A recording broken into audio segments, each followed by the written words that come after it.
Pac-12 Football Media Day here on the Pac-12 Networks and on Pac-12.com. Mike Yam, Curtis Conway, Matt Leinart with us. Just talked to Mark Helfrich, the head coach of the Oregon Ducks, about a successful season last year and some of the expectations for the upcoming year as we take a closer look at their schedule. Of course, expectations always going to be sky high around this Ducks program. 13-win season a year ago, a win in the Rose Bowl against Florida State, and then a national championship loss against Ohio State. A couple guys trying to change the fortunes of that. Running back Royce Freeman, not to mention linebacker Rodney Hardrick. Both of these guys with us now. Great having you on the show.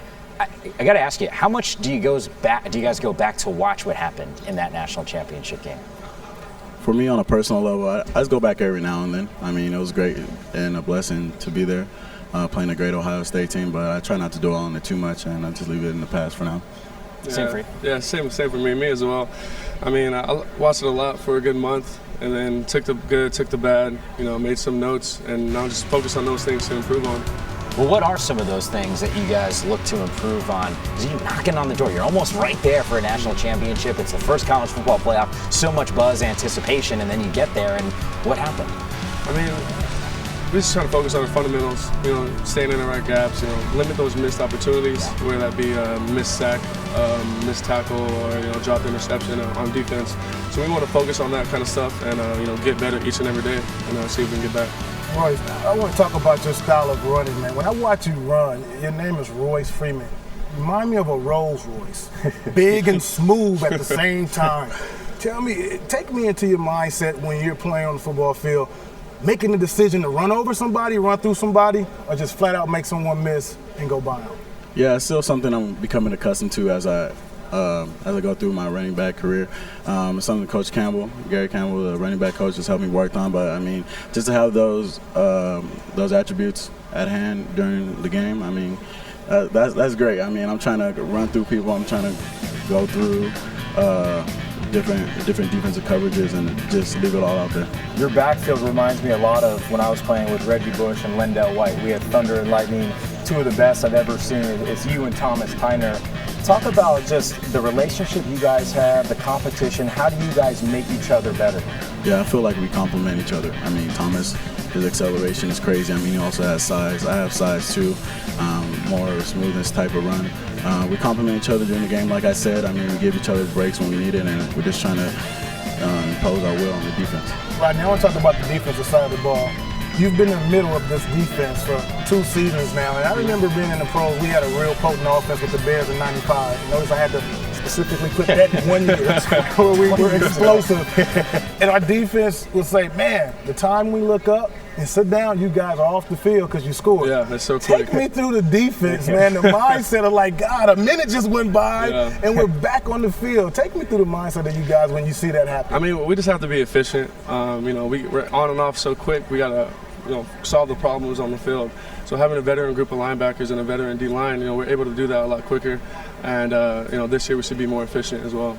Talk about life after Marcus Mariota, both of you guys as a team. We just talked to your coach, and when I was playing, had to replace Carson Palmer's shoes. So the whole team rallies around. Have you guys been able to do that? Obviously, Jeff Locke is there right now, and he could be the guy. What has been the mindset for you guys as a team? Say, hey, we have to pick up the next quarterback and just and help him through this season. Yeah, Lockie's been out there working with the young guys, working with the older guys. He's helped me a lot progress during the summer and everything like that. But replacing Marcus, it's going to be a hard task. I mean, he's a great guy, and just what he did on the field, and when I look back on it, I mean, I was just so grateful to play with him. But I mean, we have a lot of weapons still on offense, ready to come back, and we're going to be ready to rock. Rodney, how about you just on the defensive side of the ball? I mean, we have a lot of vets coming back, not just as like vertical leadership, one person saying hoorah. I mean, we have a lot of people horizontally, holding each other accountable, and just trying to improve each and every day. So as long as even the young guys police the old guys sometimes. It's just a self-policing thing that we talked about before, and we continue to do that, then we'll be good. Royce, I know you make reference to Marcus Mariota, what he was able to do on the field, his leadership, and you said, hey, Jeff Locke is a guy that's been working with me. We've been, trying to prepare for the upcoming season. You know that the conversation about Oregon this season is centering about a guy that's not even with the program right now, in Vernon Adams. How much conversation is happening in those really nice locker rooms that you guys have with regard to the play of the quarterback? Not much. I mean, we're going out there each and every day, 7 on, working with who's there. I mean, we can't worry about who's not there at the time. So whoever's there, I mean, that's what we're rolling with for right now. And then if he comes, then the time will come. Are you familiar with Vernon Adams' play, what he's able to do on the field? Yeah. I mean, I've started watching film already, and I'm definitely happy we're not playing against the guy. He's a great athlete, and he's great. He makes decisions quick, and he can do multiple things. I have a question. Non-football related, but football related. Who decides what you guys are going to wear every Saturday? It seems like you guys are busting out a new uniform every week. You know, I don't even know. I mean, it's laid in front of our locker, and we're grateful to have it. But I mean, it changes so much, especially since my time here. I know when it comes to Oregon, there's a brand, there's an aura, and it centers around more, let's be realistic, more about what the offense does. I mean, that's what it is. On the defensive side, people don't realize, I mean, in terms of scoring defense, you guys were second in the conference last year. Opportunistic, the turnovers. I mean, think of all those turnovers you guys were able to force in the Rose Bowl against Florida State. Is it annoying that the perception, you guys don't maybe get as much attention as the offense does? I mean, honestly, we just don't tend to worry about it at all. It doesn't affect us in a positive or negative way. We just focus on what we can do, how we can get better, and so when those opportunities do come on, we can capitalize on them. You guys have been successful the last couple of years. Like I mentioned with Mark, you guys basically have dominated the Pac-12. When you guys hear, but they haven't won the big one, how does that sink in? Because of course, the Pac-12 is not an easy conference to just roll through. You guys have done a great job of that. But is that game hunting you right now? I mean, personally, not for me. I mean, we tend to look at every game as a singular game and focus on that game, and just better prepare ourselves to go against a faceless opponent each week. So no matter who we're facing, we're going to play the same way, and we're going to approach it the same. That question haunts us, but I feel like we don't worry about it as much. Well, I guess what I'm trying to say is you guys have been, really good throughout the year, and you set goals every year. Having another successful season in terms of record, but not winning the big one, would you consider that a failure?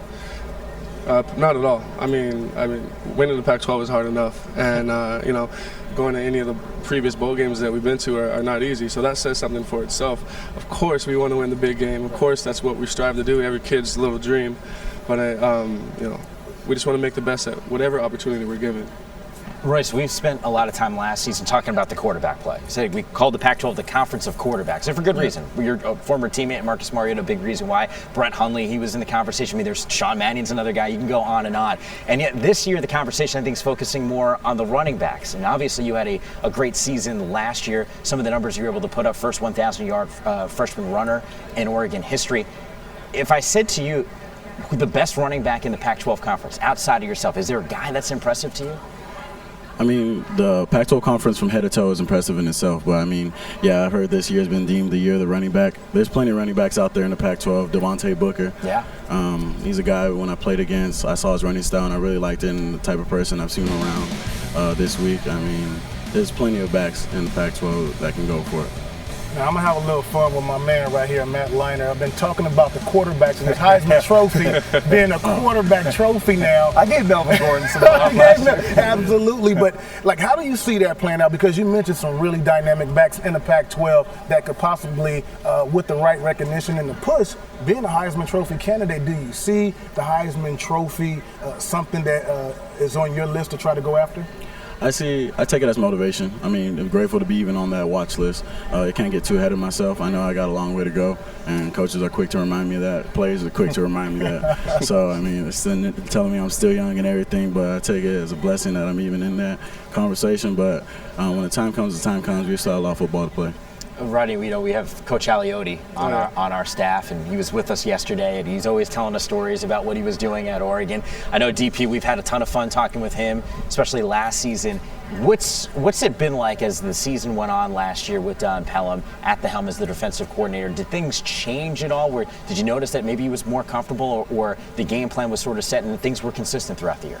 I don't think things changed very much. I think more guys bought into the system and realized how great we can really be. I mean, he does a great job of scheming and providing us with everything we need. So it's just on us to hold each other accountable and get that stuff done. Oregon has been talked about as, all the perks that come with playing with Oregon, the uniforms, the facilities, things like that. What was the deciding factor for both of you guys deciding to go to Oregon, considering, playing in LA? Don Pelham, he's a great defense coordinator, a great linebacker coach, and when I met him, I knew I wanted to play for him.